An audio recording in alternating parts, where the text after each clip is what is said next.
Alex Zeitlow writes the Panthers newsletter for the Charlotte Observer, and he delivered the list of the 4 must-win games for the Panthers this season. So, Lauren, I'm going to run down the 4 games for you and for everybody else before we dive into any thoughts or even what it is that Alex wrote. Okay.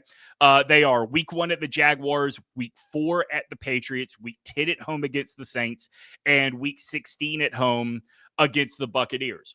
Before I tell you the theme according to Alex, do you see a theme or does anything jump out to you about those 4 games in particular?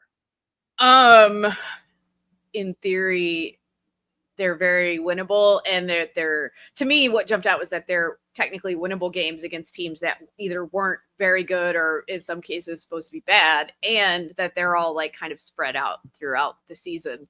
I know like it's off season, so you have to kind of make lists like this. I have of course.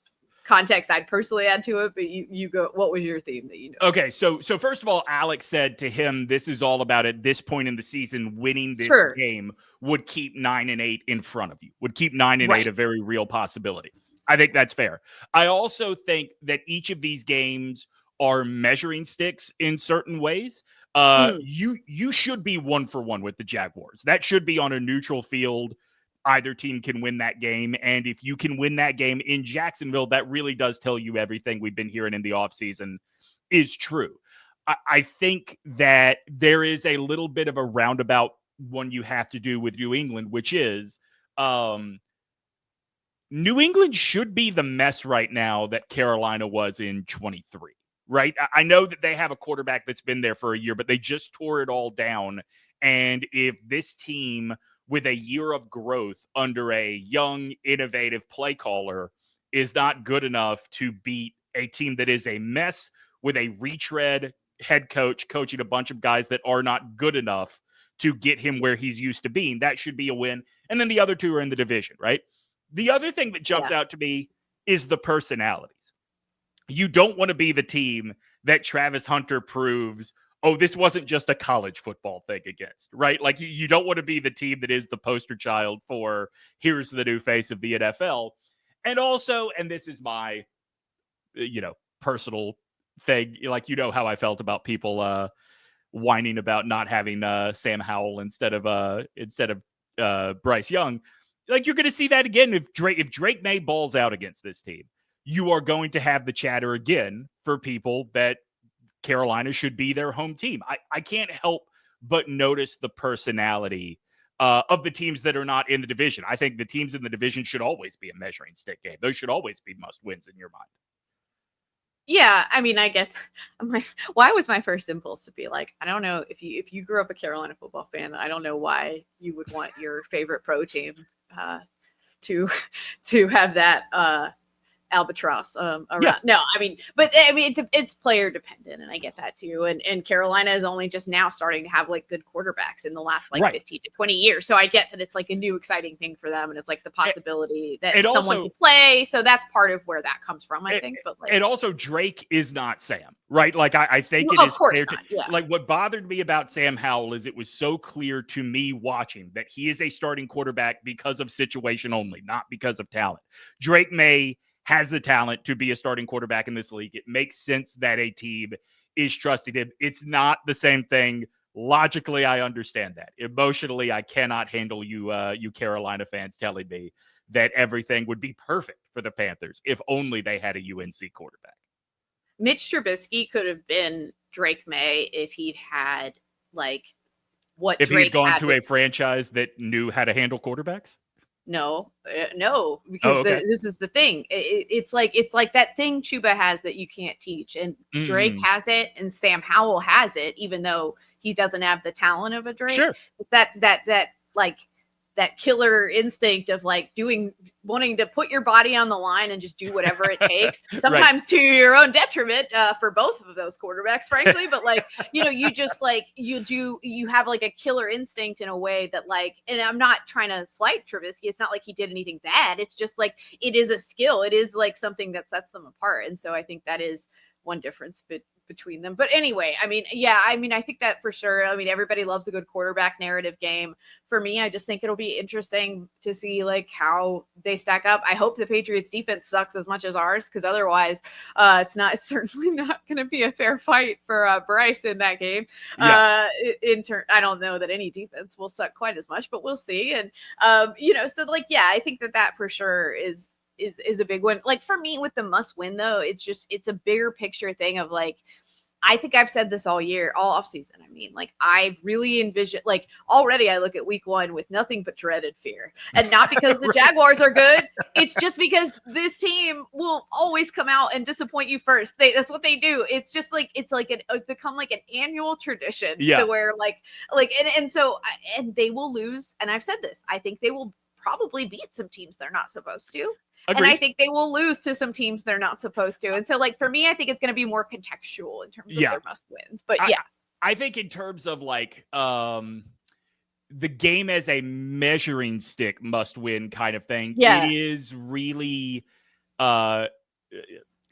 disadvantageous. Is that a word? That both of the Buccaneers games come so late, because I think the measuring stick in that case is literally if they had just a scintilla more of defense, they would have won that first game without going into overtime, right? And so what they can do against Baker Mayfield and the Buccaneers really is going to tell you, if you got them in week 1, 2, or 3, really is going to tell you how much the work they did to improve this defense mattered.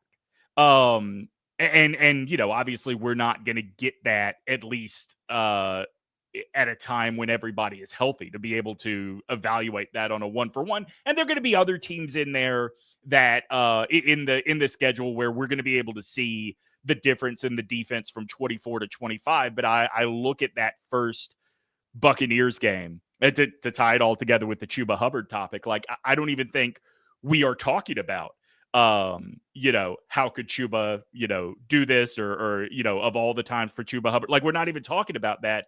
If they could have made one more stop that any other defense in the league could have made. Yeah, for sure. I mean, I do think like, and the Patriots, it is an interesting test too, because doesn't the Patriots O-line suck, or is that still a thing? So okay, you've revamped your pass rush a little bit, like your secondary might still suck, TBD. But you also have like $100 million cornerback. So it's like, all right, like you should be able to get pressure in this quarterback. Like, even if they lose, to me, I think that is an interesting game in that regard as well. For like $100 million cornerback, $100 million cornerback, and a $75 million safety. Yeah. Don't remind me. But yes, because it's like, we probably needed to spend some of that on the rest of the group, but it's okay. Do you ever watch that Blueprint thing that the Panthers put out, like the behind the scenes show that they produce themselves on the website? No. Okay. So I only ever watch a full episode if it is, I mean, just being honest with you, I only ever watch a full episode if it is Bryce and Dave focused, like them working together. But I catch all of the clips on social, and there was a great clip that they put out, and I recommend everybody go check it out, of Dave Tepper, Dan Morgan, and 2, I think, scouts or youngest. I mean, like, these are young guys I don't recognize. And they are talking about if they were able to sign Bobby Brown, which they did, just what a like huge upside defensive line unit they would have, especially with Derek Brown coming back healthy. And they run down how young everybody is on that defensive line unit. And that was what it stood out to me, not just because, some of these guys, you and I were like, oh, okay, well, I not really familiar with his game, but the stats look okay, blah, blah, blah. I think I was probably a little higher on it than you, because I do like the age thing as well. But yeah. I mean, what struck me about it was that it was a great visual representation of how every single number played into whether or not it was worth signing a guy or not in Dan Morgan and Dave Tepper's mind. It was a really great way to look at how they evaluate what they needed to do to make the defense better and set the defense up for sustained success. Yeah. Yeah. And I think that's really, that is really interesting and informative too. But like, yeah, I think that is the way to go. I mean, look, we've seen how many teams get kind of like, you see TJ Watt holding out right now. And like all due respect to the ruiner of Cam Newton's career, not saying that with malice, like he was playing football. I'm not, it's all like, it's all good. Do I still think about that game? Yeah, obviously. Did you hear Bomani's yes, like take and on I agree. TJ Watt holding out? Like, yeah, all right. So we know you're working out somewhere else then.